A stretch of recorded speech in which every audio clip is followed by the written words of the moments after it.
আমাকে একটা পরামর্শ দিবেন প্লিজ? আমার বিয়ে হয়েছে আজ ৮ বছর। কিন্তু আমার কোনো সন্তান নেই, আর হবেও না। তাই আমার স্বামী ২য় বিয়ে করেছে ৫ বছর হলো। তার ২য় বউয়ের একটা ৪ বছরের ছেলেও আছে। এখন আমার সবসময় মনে হয় আমি আমার স্বামীর ঘাড়ে একটা বোঝা। কিন্তু উনি কখনো আমাকে সেটা বলেননি, কিংবা আমার উপরে তাকে কখনো বিরক্ত হতেও দেখিনি।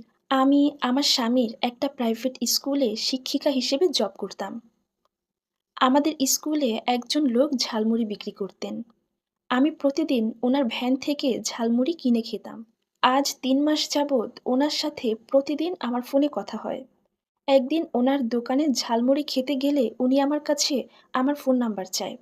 আমিও তখন কোনো কিছু না ভেবেই তাকে নাম্বারটা দিয়ে দিই। ওনার সাথে কথা বলতে আমার বেশ ভালোই লাগে। উনি আমাকে প্রতিদিন বলতেন, আমি আর আমার স্বামীর সাথে বেশি দিন সুখে সংসার করতে পারবো না। আমার স্বামী কোনো না কোনো দিন তাদের সংসার থেকে আমাকে বের করেই দিবে। উনি আমাকে জানান, সে আমাকে বিয়ে করে সারা জীবন আগলে রাখবেন, খুব ভালোবাসবেন। আমার জন্য সে এখন একটা মুদির দোকানেও কাজ নিচ্ছে। ওনার কথায় আমি বুঝতে পারি, উনি আমাকে অনেক বেশি ভালোবাসেন।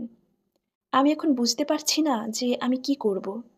অন্যদিকে আমার স্বামীর কথা বলতে গেলে আমি বলবো আমার স্বামী পৃথিবীর শ্রেষ্ঠ স্বামী। আমার স্বামী আমাকে কখনো কোনো কষ্ট দেয়নি।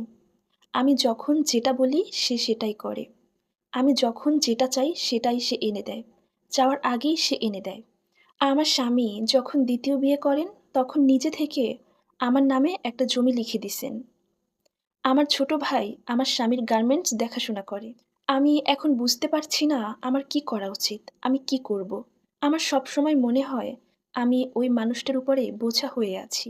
আমি ওনাকে অনেকবার বলেছি, আমি তোমাকে সুখ দিতে পারিনি, আমি তোমাকে সন্তান দিতে পারিনি, তুমি আমাকে ছেড়ে দাও। কিন্তু উনি আমার এই কথাটা শোনেন না। উনি বলেন আমি নাকি কখনো ওনার কাছে বোঝা না। উনি আমাকে সবসময় বলেন ওনার ২য় বউ ওনার কাছে যেমন আমিও নাকি তেমন। তবে তার ২য় বউকে আমি কখনো দেখিনি। হয়তো সেও আমাকে কখনো দেখেনি। এখন আমি কি করব? আমি সেটাই বুঝতে পারছিলাম না। আমার স্বামী আমাকে বোঝায়, উনি আমাকে অনেক ভালোবাসে। সে নিজে থেকে আমাকে একটা জমি লিখে দিছে। স্কুলে যাওয়া আসার জন্য সে আমাকে একটা গাড়ি দিয়েছেন। কিন্তু আমার কথা হচ্ছে একজন পুরুষ মানুষ কি একই সাথে ২ জন মহিলাকে সমানভাবে ভালোবাসতে পারে? আমার সমস্যাটা এখানেই। আর যখন আমি এই কথাটা চিন্তা করি, আমার খুব কষ্ট লাগে। ওইদিকে ওই ঝালমুড়িওয়ালা আমার জন্য মুদির দোকানে কাজ নিচ্ছে। সে একজন অবিবাহিত পুরুষ। সে জানে আমি কখনো মা হতে পারবো না। এসব কিছু জেনে শুনেও সে আমাকে বিয়ে করতে চায়। সে সারা জীবন আমাকে আগলে রাখতে চায়। সেই ঝালমুড়িওয়ালার সাথে আমার প্রেম না। তবে সে আমাকে ভীষণ ভালোবাসে এবং কেয়ার করে। তাই আমি এখন ভাবতেছি আমার কি করা উচিত। আমি ডিপ্রেশনে ভুগি এই ব্যাপারটা নিয়ে। যেই ছেলেটা আমাকে ভালোবাসে সে যখন আমার স্বামীর নামে আমাকে উল্টাপাল্টা বোঝায়, তখন আমার মনে হয় আমার স্বামী সত্যিই খুব খারাপ মানুষ।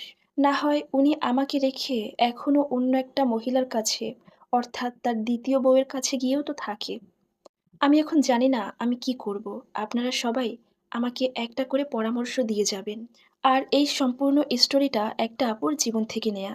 আমি যদি ওই আপুকে পরামর্শ দিতে যাই তাহলে আমি বলব তার উচিত ওই ঝালমুড়িওয়ালার সাথে টোটালি যোগাযোগ বন্ধ করে দেয়া।